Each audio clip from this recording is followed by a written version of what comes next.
हरे कृष्णा, राधे राधे। आज मैं आपको नारद मुनि और मृगारी की एक सच्ची कहानी सुनाने जा रही हूँ।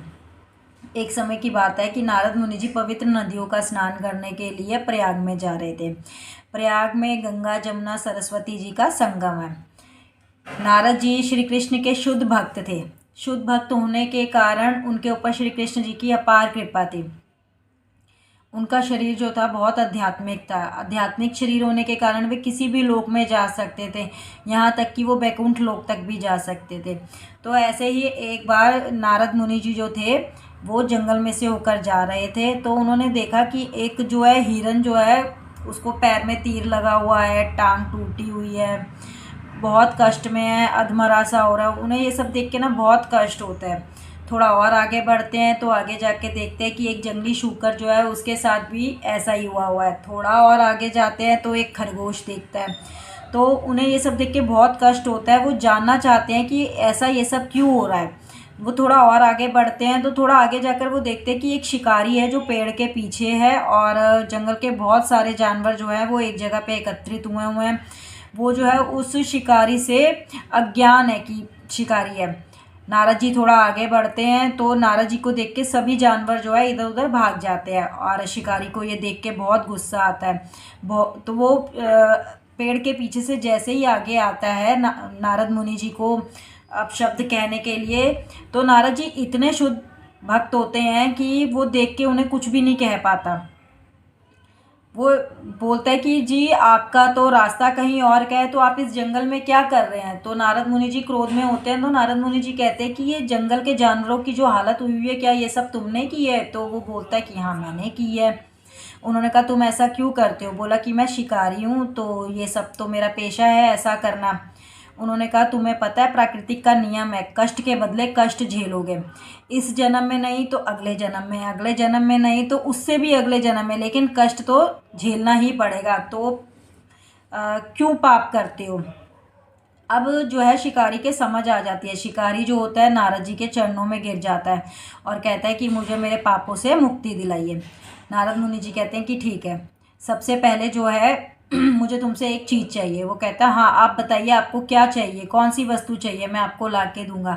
क्या मैं आपको हिरन की खाल ला के दूँ, क्या मैं आपको शेर की खाल ला के दूँ। तो नारद मुनि जी कहते हैं कि नहीं, मुझे इन सब चीज़ों की कोई आवश्यकता नहीं है, बस मुझे तुमसे एक चीज़ ये चाहिए कि सबसे पहले तो तुम अपना ये धनुष तोड़ दो। तो शिकारी बोलता है कि जी अगर मैं अपना धनुष ही तोड़ दूंगा तो मैं अपना घर परिवार कैसे पालूंगा। नारद मुनि जी कहते हैं कि देखो ये जो धनुष है ये तुम्हारा घर नहीं चलाता, हमारा घर जो है श्री कृष्ण चलाते हैं। तुम इस धनुष को तोड़ो, मैं रोज़ तुम्हें खाना भेजा करूँगा। बोलता है कि ठीक है। अब वो नारद मुनि जी के अगला शब्द के लिए इंतज़ार कर रहा होता है कि अब अगला शब्द वो क्या कहेंगे। और नारद मुनि जी क्या कहते हैं कि अब तुम जो है अपना सब कुछ त्याग दो, सिर्फ 2 जोड़ी कपड़े लेकर नदी किनारे जाओ और वहाँ पर जो है कुटिया डालो अपनी, सही सा स्थान देखकर तुलसी की स्थापना करो, रोज़ उसमें जल अर्पण करो, दीपदान करो, हरे कृष्णा महामंत्र करो, तो तुम्हें तुम्हारे पापों से मुक्ति मिल जाएगी। वो बोलता है कि ठीक है। अब वो वैसा ही करता है। फिर धीरे धीरे वो जितने जानवरों को उसने अधमरा किया होता है उनका भी उपचार कर करके उन्हें अच्छा कर देता है और शिकार करना बिल्कुल छोड़ देता है। लेकिन जैसे जैसे पूरे गांव में ये खबर फैलती जाती है कि शिकारी ने सब कुछ छोड़ दिया, इस तरीके से जीवन यापन कर रहा है, तो सब लोग उसको देखने की इच्छा से उसके पास आते हैं और कुछ ना कुछ उसके लिए लेके आते हैं। अब वो इतना कुछ उसके पास आ जाता है कि उसको खाने का सब सामान बांटना पड़ता है। एक दिन नारद मुनि जी अपने मित्र पर्वत मुनि जी को जब ये सारी कहानी बता रहे होते हैं, तो पर्वत मुनि जी कहते हैं कि चलो चलकर एक बारी उस शिकारी को देखते हैं।